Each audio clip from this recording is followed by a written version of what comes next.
Hello, everyone. Welcome to another YouTube Hangout. Super excited to be here again. It's been a long and fun day of interviews. Up next, I have a new friend, special guest.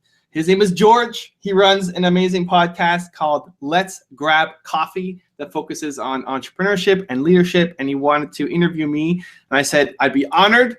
Why don't we turn it into a YouTube Hangout too, so I could introduce you guys to George. So George, I know we're going to get into the show. You got all your questions all lined up, but can you just quickly tell my audience a little bit more about yourself? Let's grab coffee, and then we'll get into it. Sure thing. Well, thanks again, Evan, for doing this. I've been looking forward to this for such a long time. I've been a huge follower of your YouTube channel and your top 10 rules and your coaching sessions. So thank you first very much. Ev, so for me, I studied in University of Ottawa. So I'm an Ottawa kid. Graduated from finance. And then I joined TMX Group. So it's famously known for owning the Toronto Stock Exchange. So background finance, I'm an associate at TMX Group. But I have so many side hustles on the side. I have lots of projects going on.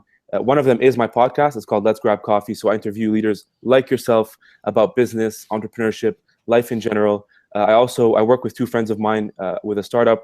We're launching a non-for-profit platform right now called My Guide to link mentors and mentees together. So I'm always doing crazy stuff. I'm blogging on my website.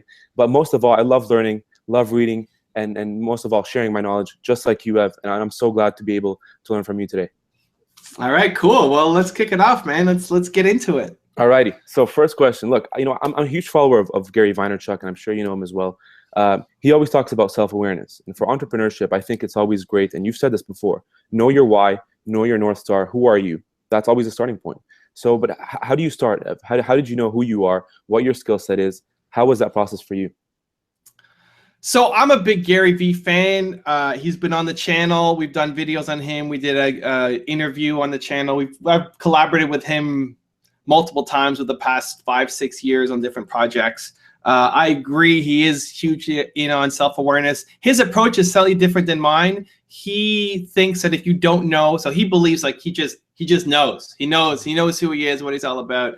And he says if you don't know, then you need to go talk to as many people and ask them, what do you think? Where my approach is much more spend less time talking to other people and more time with yourself. I think we're too influenced by other people, and the last thing you need is to be influenced more by other people. My book, Your One Word, that's basically the process, is figuring out what is the one thing that you stand for, what is the most important core value to you, and then bringing that into your life and maybe your business, if you're an entrepreneur, to have more meaning, to do the thing that makes you most come alive and feel like you're on the right path. I think too many people feel like they don't know what they're doing. They're not happy with their lives. They're happy with their maybe pretend life. You look at their Facebook or Instagram life, it's a happy life, but they're not actually happy with their life.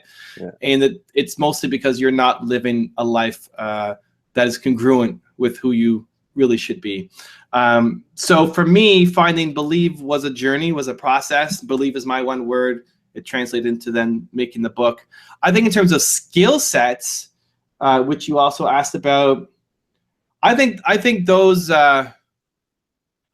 adjust. I love making videos. I like being on camera. At the start, my skill set sucked at being on camera. You can go back on my YouTube videos since you're a fan. They were terrible. The content was still good, but my delivery and my execution was really, really bad. And I just worked and grinded and hustled and wanted to get better, and I did. And so now it's my skill, but 5 years ago it wasn't a great skill. And I think if you have the passion to learn something, you'll find that you can pick it up way faster than somebody who may have been doing it for decades, but it's just kind of mailing it in, not super excited about it anymore. And so I care much more about someone's real desire to make whatever goal they have happen, much more than what skills they have on paper, because it'll look great on paper, but paper doesn't measure heart, and heart is what matters. That's right. And Ev, I was watching one of your earlier videos. It was just about you and sort of shedding light about your personal life and when you're in high school. And you mentioned that when you're in high school, your dream and goal was to be this VP of a big bank. And then some way along the road, you just pivoted and you joined a startup. Was it difficult for you? I mean, did you have pressure from your parents or your friends or just society in general when you did that pivot? Yeah, that was the hardest decision I ever had to make in my life. I thought I wanted to be a banker. I had opportunities with Merrill Lynch and then McKinsey, strategic consulting. And, you know, my dream job was sitting there right in front of me. And meanwhile, I had this opportunity to work at a startup and be an owner in the business.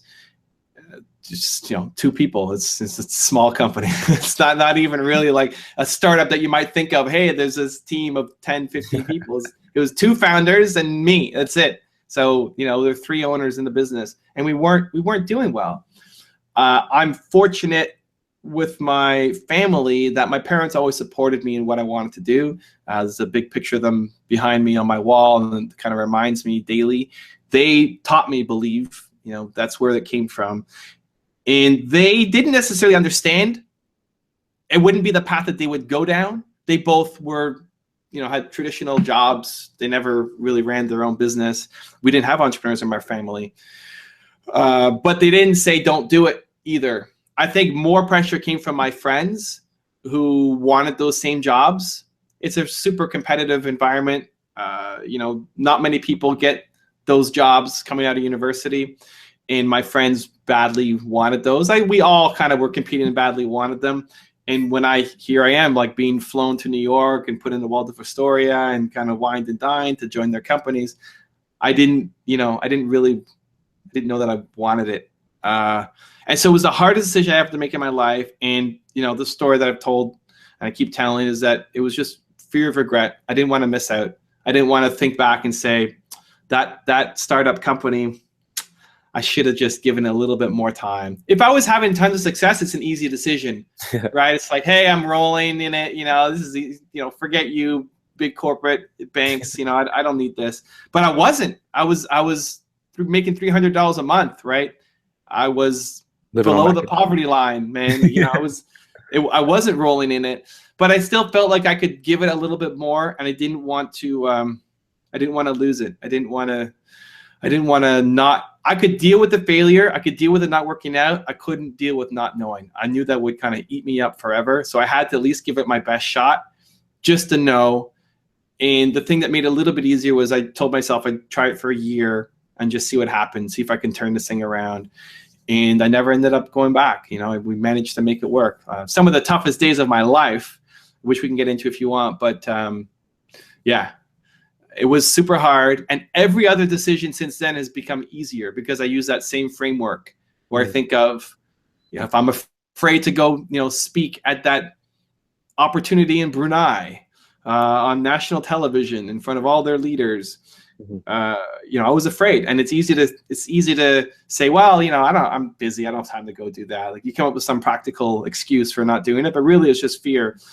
And the thing that gets me over the fear is the greater fear of not knowing, of, you know, just having the opportunity to give it a shot.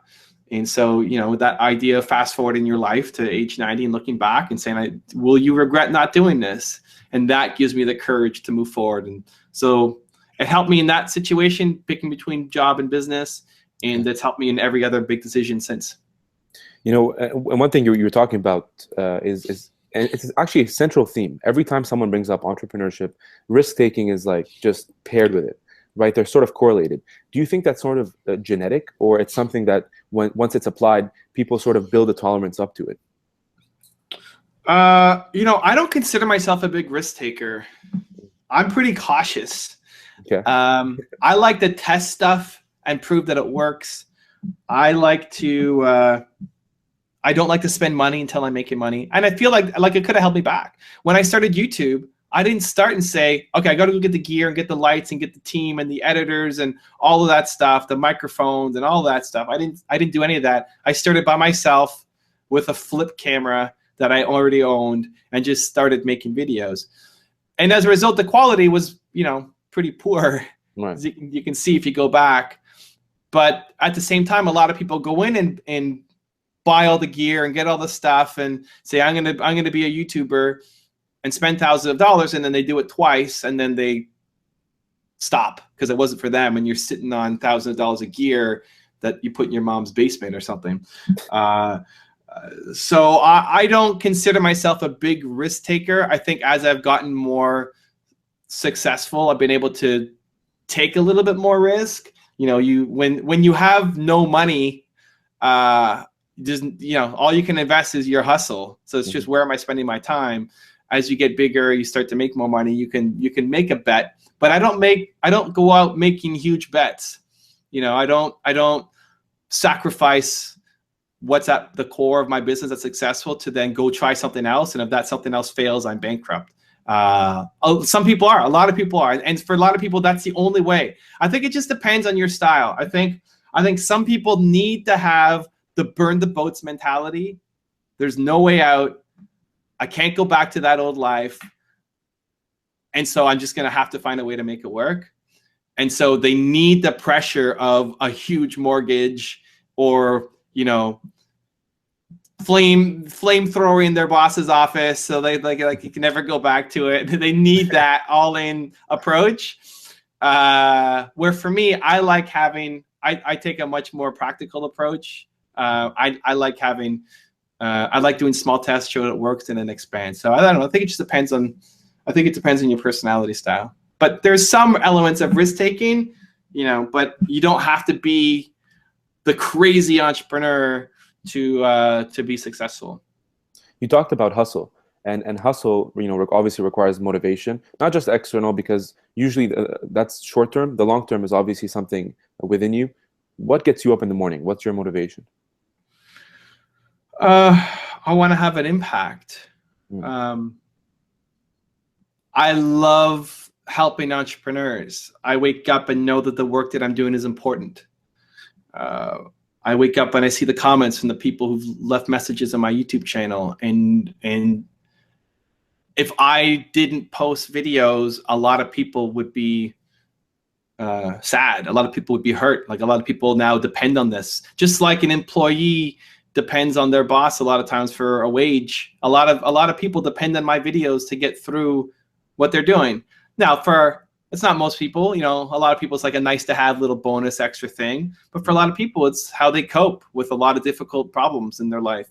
Yeah. And so knowing that the work that I'm creating is having a big impact on people's lives gives me the motivation to want to do better, to keep doing it. I feel responsible to wanting to keep helping entrepreneurs. I think as well, if you have the ability to help, you should.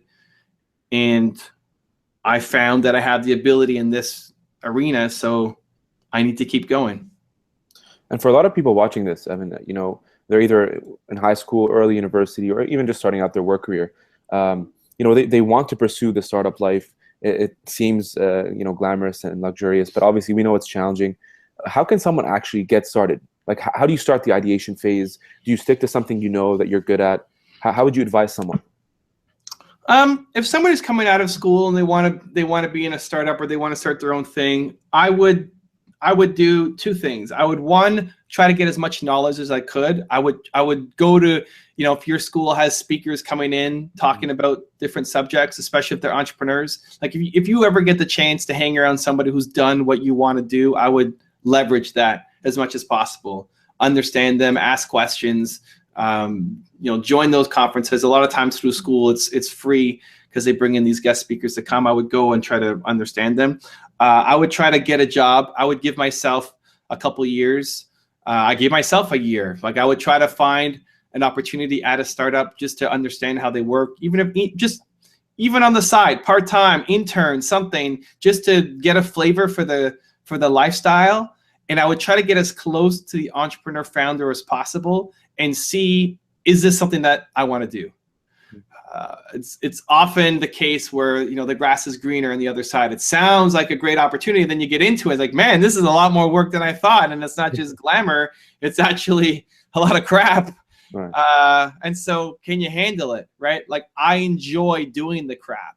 Like, the work that you might look at and see what I have to do on a daily basis, you wouldn't want to do it, but I want to do it. And I'm sure if I look at your schedule, George, and what you're doing, I say, that's nuts, man. I don't want to do what George does all day, but George wants to do what George does. That's great. So you got to find that thing that you want to do all day that nobody else wants to do.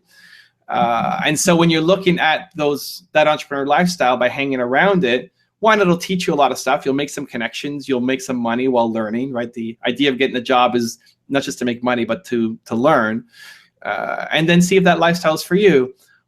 At the same time, I would start my side hustle. I would think about something that I'm excited about, passionate about. I don't worry so much about the skill set because I feel like I could pick up whatever skills I needed to make it happen. And so I would try to get a bunch of different things going on. You don't know what the perfect thing is until you start. You could plan it. Like it's like dating. You could plan the perfect, I'm looking for a wife. I'm married, so I have my wife. But like you're looking for a girlfriend. Let's see your audience. You're looking for a boyfriend, husband, wife. Now you make a list of all the things that is the perfect person. You need just making the list isn't enough. You gotta meet people. You gotta have conversations. You gotta try a relationship and see. And out of every relationship I've had, I've learned a lot as well about myself. And you know what? That thing that I thought was important is not actually that important. And then there's all these 5 other things that are important that I didn't even realize because I went through the experience. And so I think a lot of people just plan too much. And planning is important. Because if all you do is do without a plan, you're not going to get anywhere either. But I think people plan too much and don't take enough action. And so when you have a plan, just start doing and seeing, because your plan is always going to adjust. You will never have the perfect plan. And so that first idea you have will change. It's going to change from the time you start, whether it's a full-on pivot into something totally different or minor tweaks and changes as you go. If you look at successful entrepreneurs, the product that they started with is never the product that ends up becoming a huge thing for them. So that would be my advice. Go try to be involved in the startup culture as much as you can to understand what it's all about. See if it feels right for you. See if it that energizes you or that drains you. And then start your side hustle and see if you can make something of it. That's interesting. And one of the things I keep reading is every great leader always had a very important morning ritual. Benjamin Franklin, Richard Branson, all these, Steve Jobs right behind you. They all had something. They'd wake up in the morning. Some would write down their goals. Some would exercise. Some would spend time with their family to get the top priorities out of the way. What is yours? Yeah, I think it's important to have. I think I'll get into mine. I think what's even more important than understanding mine is understanding what it is that gets your juices flowing. So, for you, Georgia, maybe talking to people, maybe having an interview, or maybe reading a book, and maybe listening to a song, and maybe, watching a top 10 video, maybe listening to the podcast, whatever it is, for everybody to understand what it is that gets you jacked up. That's what you need to now plan with intention into your schedule. Because a lot of times it's too random.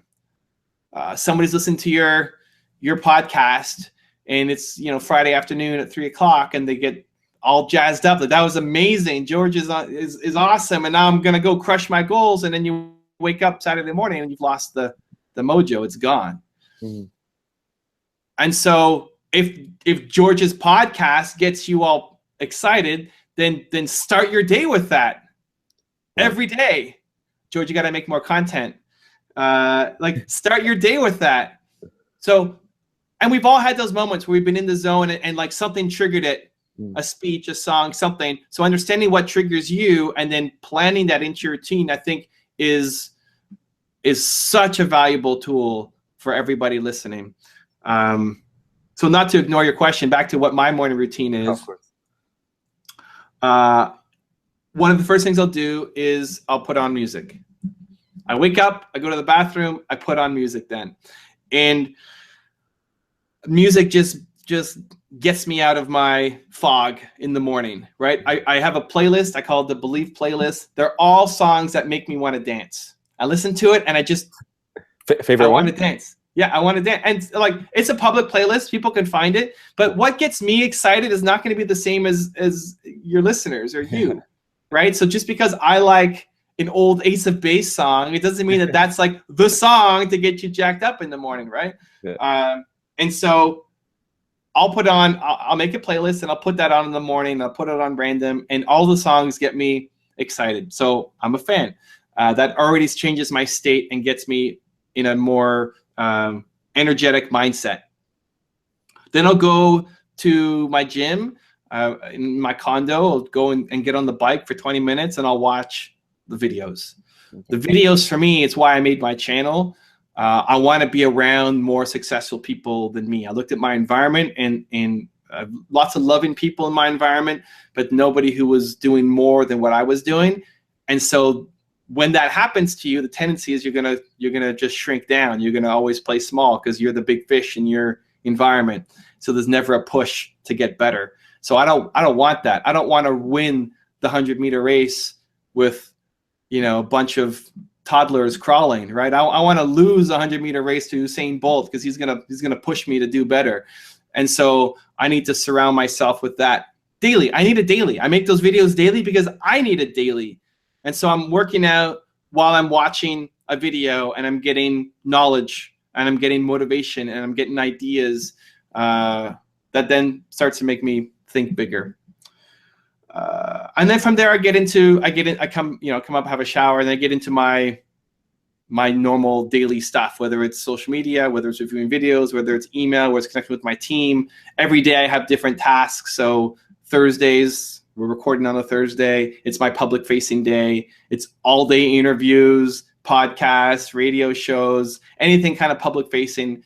A Thursday, it's what I do. And I have different days for different things, but the morning always starts the same so that I am in the best state. I don't hope that I wake up happy, because I don't wake up happy. I don't wake up like unhappy, but I don't wake up fired up every day. So I need to create that for myself every day through rituals and an environment that make me want to be a better person and push myself more. Cool. And you talked about modeling. You know, I'm a huge fan of Tony Robbins as well. He always talks about modeling someone who you aspire to become. You have some great posters behind you. Who's a leader that you've always aspired to? My favorite entrepreneur is AP Giannini. He's on the wall behind me. Nobody really knows who he is unless they're a fan of this channel, pretty much. And like hardcore, have watched every video. He's the founder of Bank of America, and he was the Believe banker. And he lent money to people that nobody would lend money to. He lent money to Walt Disney when nobody would fund him, where people said he was stupid and crazy to try to make a full-length cartoon. Nobody's going to watch a full-length cartoon. What are you doing? This is nuts. AP Giannini gave him the money. He lent money to immigrants when nobody wanted to give money to immigrants. He said, traditional bankers don't lend money to people who've been here for a long time and already had a lot of credit. He said, no, immigrants are hardworking people too. They can pay back a loan just because they don't have the typical collateral that most people would have. He would lend money to people based off of a handshake and a look in their eye. If you can imagine a banker ever loaning money based off of a handshake and a look in their eye and a promise, I'll pay it back. So he fought hard for the little guy. He believed in people, and he brought it to his business, and he built Bank of America into one of the largest banks in the world. Now, even the people there don't even know who he is. I spoke with some of the Bank of America reps. They're like, who's AP Giannini?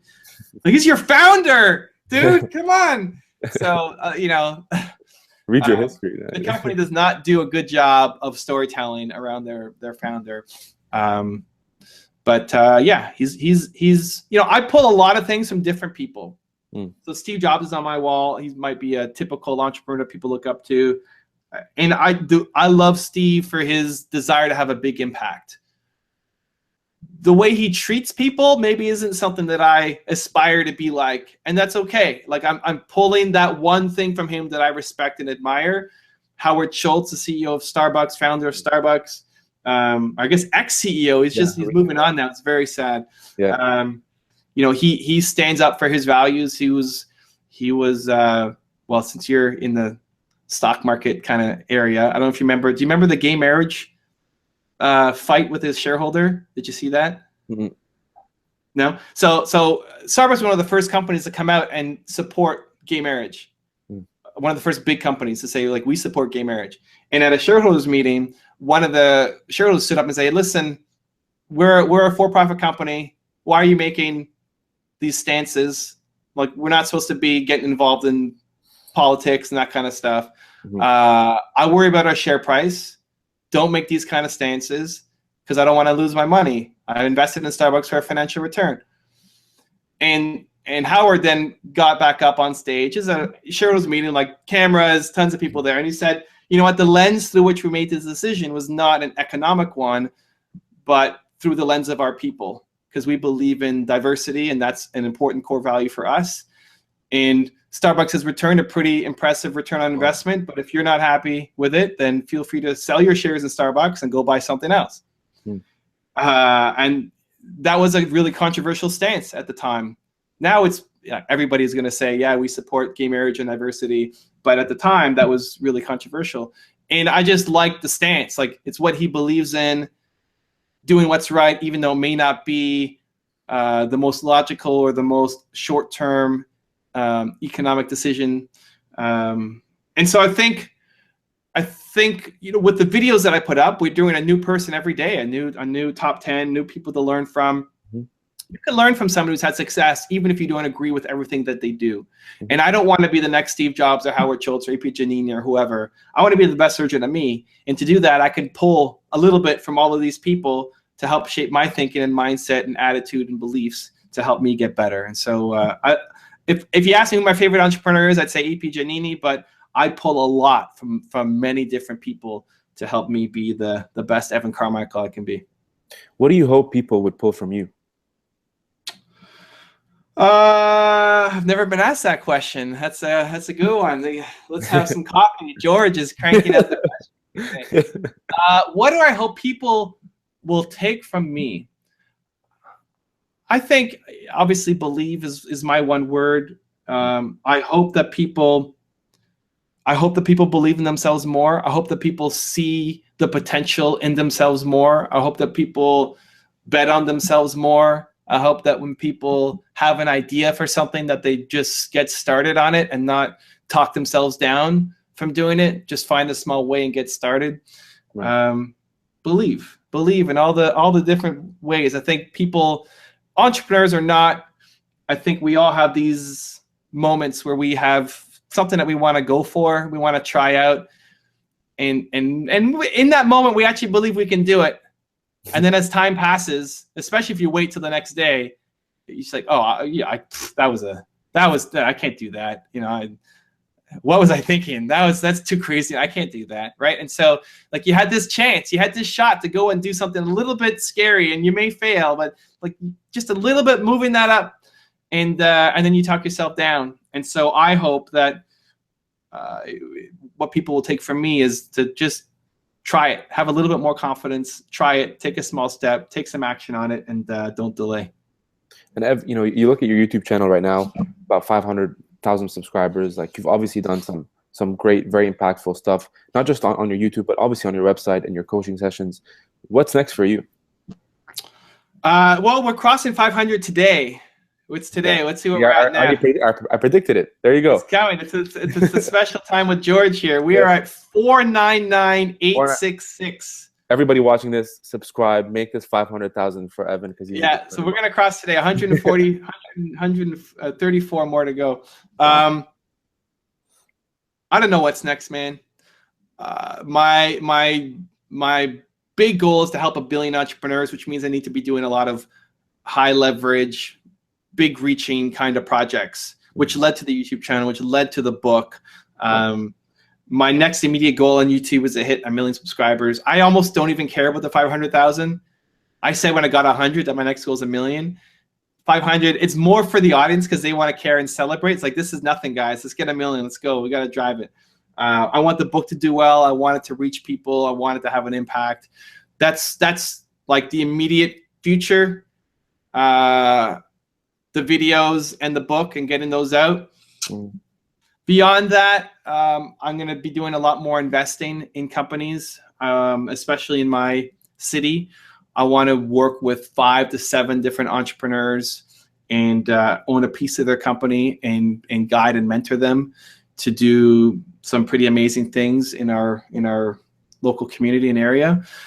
And then beyond that, I don't know, man. It's foggy. Like as you start up, the next path becomes a little clearer. I think anybody who tells you where they're gonna go in 20 years, like there's so many pivots and changes that happen along the way that you don't really know. So that's the short-term stuff for me. The longer-term mission is to help 1 billion entrepreneurs, and yeah, I'm excited. We'll see where it goes. Awesome. I'm excited for you, Ev. You know, I have two quick questions for you. Yeah. The first, before we end off, is what, you know, if you don't mind me sharing, if you don't mind sharing this, you know, on this live feed, but what was the biggest challenge in your life? I always love the questions, man. You know, I've been doing a whole bunch of these interviews and stuff, and my publicist sent out a list of questions that people are supposed to ask, because a lot of interviewers don't want to think and actually ask questions. And so I get the same questions over and over and over, and I tell them, like, guys, you can go off script, ask me anything. I want to know. I want to know. So this is great. I love your questions. The biggest challenge for me was honestly back at that decision to figure out, do I want to be an entrepreneur and do this startup where I'm making $300 a month, or do I want to go and do the thing that I always thought I wanted to do? No other decision has been as hard as that. No other time has been as hard as that decision was to make. Running that company in the early days, lots of hard stuff. You know, I told my partner I quit. You know, cried my face off, stuff kind of my nose, my eyes, everything. You know, just feeling super lonely and having no self-worth, very little self-confidence, because everything I did before worked if I put in effort.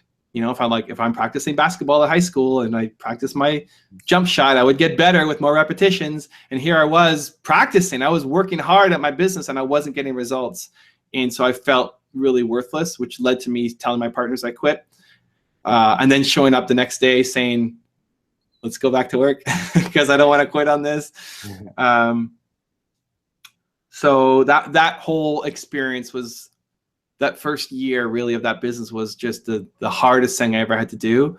And everything else has been a lot easier since. Cool. You know, I always asked my interviewers this is, what's the one piece of advice or tip you would leave everyone watching this today of any age bracket? What's that one piece from Evan Carmichael? The one for me is going to be the one that I hear over and over and over again. The one that, listen, I think I profiled more famous entrepreneurs than anybody else. Definitely on YouTube, maybe ever. I don't know. It's a lot. And the most consistent message. I want to check that out. If we profiled more famous entrepreneurs than anybody ever, that'd be an interesting. Yeah, that'd be a good stat. Maybe like Wikipedia or something. But in terms of a media company.